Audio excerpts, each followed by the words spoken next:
In 1977, a single mother in England called the police. Not because of an intruder, but because something inside her house was moving the furniture. Chairs sliding across the floor, knocking sounds inside the walls, toys flying across bedrooms. And at the center of it all, an 11-year-old girl. Soon, investigators would arrive. Journalists would crowd the house. Photographs would capture a child seemingly levitating in midair. And then the voice began. A deep rasping voice claiming to belong to a man who had died in the house years earlier. It spoke through the body of the girl. But even today, no one agrees on what actually happened inside that house. Tonight on the Midnight Drive, we're visiting 284 Green Street in North London to visit the Enfield Poltergeist.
The house itself was ordinary. A council house at 284 Green Street in Enfield, a suburb in North London. 2 floors, small bedrooms, a narrow staircase. The Hodgson family had moved there after the parents separated. Peggy Hodgson was raising 4 children of her own. Margaret, 12, Janet, 11, Johnny, 10, Billy, 7. It was the evening of August 30th, 1977, when the first disturbance was reported. Janet complained that her bed was shaking. Her mother assumed it was roughhousing. But the next night, something changed. Peggy Hodgson heard a loud crash from upstairs. She climbed the stairs to scold the children. But when she entered the bedroom, she saw the chest of drawers moving. Not wobbling, but sliding across the floor. She tried her hardest to push it back against the wall, but something pushed it toward the door. The family ran to the neighbors. A man named Vic Nottingham, a builder, came to investigate. He searched the room. Then the knocking began. Loud, rhythmic, moving across the walls. From bedroom to ceiling to hallway. He later admitted something unusual. I was beginning to get a bit frightened. So, the family called the police. One of the officers, Carolyn Heaps, later signed an official statement. She said she saw an armchair move across the floor on its own. About 4 feet. No wires, no visible force. She inspected the chair carefully and found absolutely no explanation. But the police could not investigate a ghost. So they left. What happened next turned a strange household disturbance into an international phenomenon. The Hodgsons contacted the press. Soon reporters from the Daily Mirror were visiting the house. Photographer Graham Morris arrived with his camera, and he described the scene simply as chaos. Objects flying, furniture overturning, children screaming. One of his photographs captured Janet Hodgson suspended in midair above her bed, her face twisted in what looked like terror. That image would become one of the most famous paranormal photographs ever published. But the strangest element had not yet appeared. Because the disturbances began focusing on Janet, the knocking followed her. Objects moved when she entered a room, and sometimes she would fall into violent trances. But then came the voice. Witnesses describe it as harsh, gruff, the voice of an old man. The voice introduced itself as Bill Wilkins, a former resident of the house who had died years earlier. Through Janet's body, the voice told investigators how he had died. The voice said, "I went blind, then I had a hemorrhage, and I died in the chair downstairs."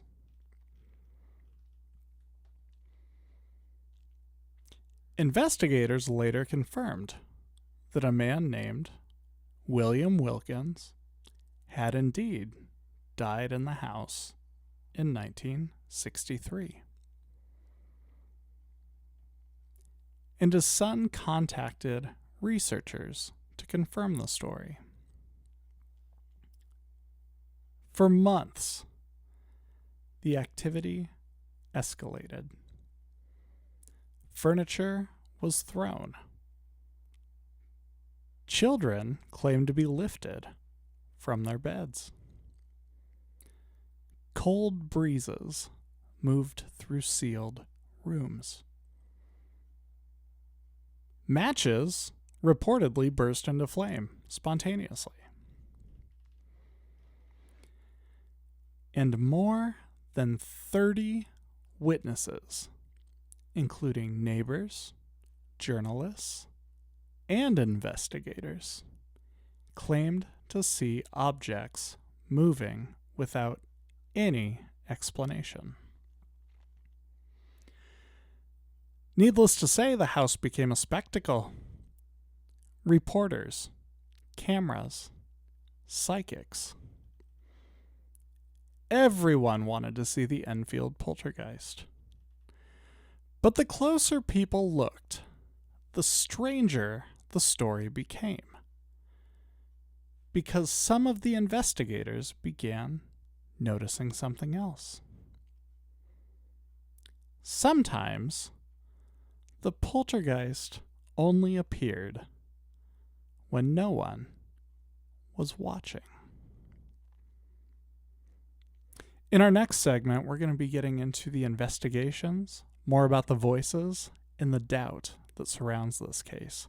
If you'd like to join the conversation, go ahead and leave us a comment below, or feel free to reach out to us on our hotline, 402-610-2836. You're listening to The Midnight Drive. Welcome back. Tonight on the Midnight Drive, we are talking about the Enfield Poltergeist. Eventually, the case attracted the attention of the Society for Psychical Research, one of the oldest paranormal research organizations in the world. Two investigators arrived at their house, Maurice Grosse and writer Guillaume Playfair. Playfair would later write a book about this very case titled "This House is Haunted."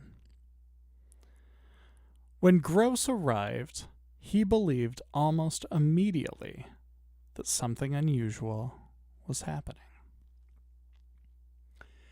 He described Lego pieces flying across the room, marbles thrown from empty spaces, a shirt lifting off a table and sailing across the kitchen, and perhaps the most disturbing of all, the voice.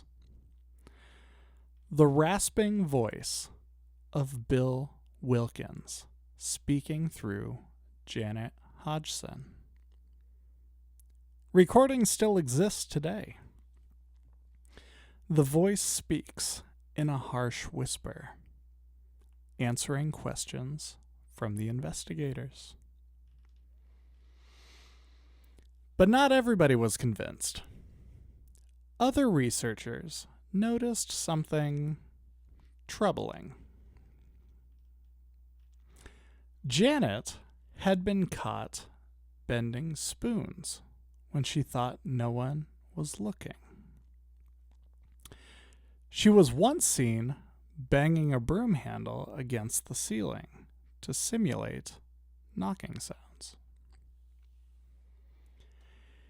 And skeptics began suggesting something else entirely, that the voice itself might be a trick, a form of ventriloquism. One investigator in particular, John Bailoff, suggested Janet was producing the voice using false vocal cords above her larynx, a technique capable of producing the illusion of a separate speaker. Professional ventriloquists later agreed. The sounds heard on tape were entirely within the abilities of a clever child. Then came the photographs, the famous levitation image. At first glance, it appears to show Janet floating in the air above her bed. But skeptics pointed out something else. In the sequence of the photographs taken that night, Janet appears to be jumping. Her body is arched forward in the photograph. Her hair is thrown upward in the photograph, as if someone is bouncing off a mattress, which made sense, because Janet was reportedly a school sports champion. Now, even some paranormal investigators admit doubts. Guillaume Playfair himself acknowledged that the girls had occasionally played tricks. But he argued that not everything could be explained as hoax, because too many witnesses had seen objects move. Too many people had heard the knocking, and too many incidents occurred when the girls were not directly involved. Meanwhile, the case was attracting attention from outside of Britain. Among the visitors were American paranormal celebrities Ed and Lorraine Warren. They were already famous for investigating haunted houses.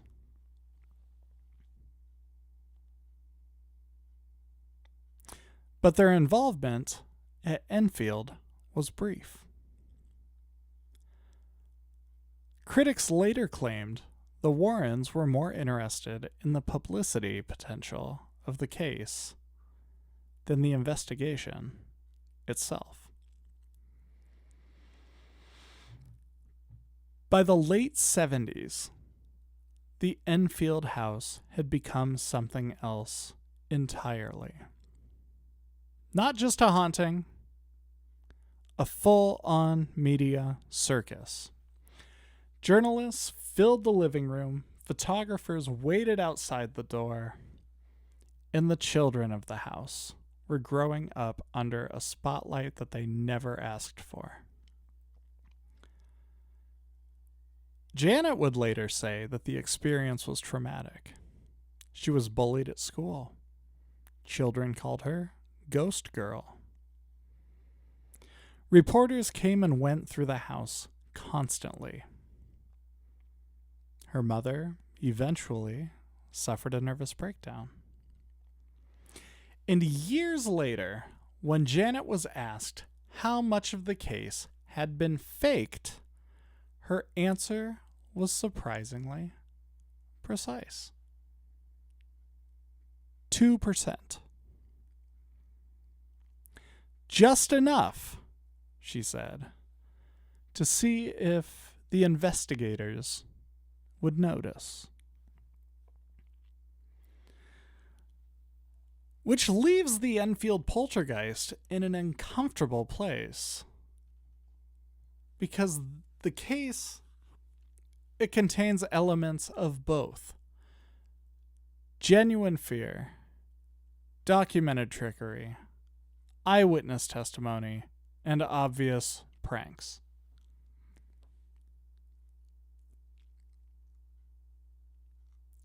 So what actually happened in that small house on Green Street?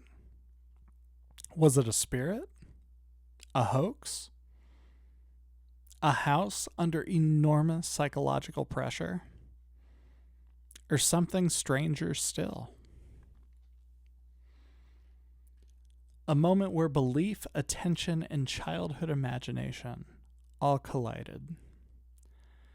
Because once the press arrived, the haunting had an audience. And once an audience appears, the story almost writes itself. The Enfield Poltergeist remains one of the most debated paranormal cases in modern history. There are photographs, tape recordings, dozens of witnesses, and just as many skeptics. Some believe the Hodgson's house was genuinely haunted.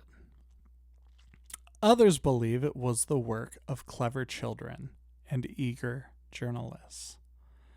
But one thing is absolutely certain. For the family who lived there, the experience never really ended. Because when chaos enters a home, even after the noises stop, the memory stays. And sometimes, that's the part that haunts people the longest.